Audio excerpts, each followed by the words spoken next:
ప్రపంచంలో కూడా ఆర్ఎస్ఎస్ పట్ల అవగాహన అయిన తర్వాత ఆలోచన మారింది.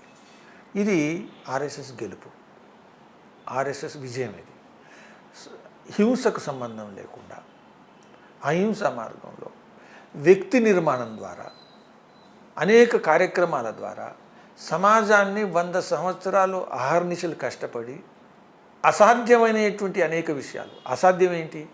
హిందువులు ఒకటి ఉంటారు, అసాధ్యం. ఏదైనా సాధ్యమవుతుంది కానీ ఇది సాధ్యం కాదు. హిందువులలో అంటరాంతనం బలహీనమవుతుంది, ఇది అసాధ్యం.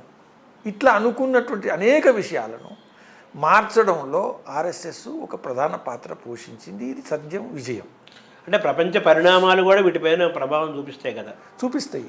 ఇప్పుడు ప్రపంచ పరిణామాలను అనుకూలంగా మార్చుకోగలిగే సామర్థ్యం కూడా అవసరం. ప్రపంచ పరిణామాలు అనేక సార్లు వచ్చిన తర్వాత కూడా మనకు అనుకూలంగా రానటువంటి సందర్భాలు చాలా ఉన్నాయి.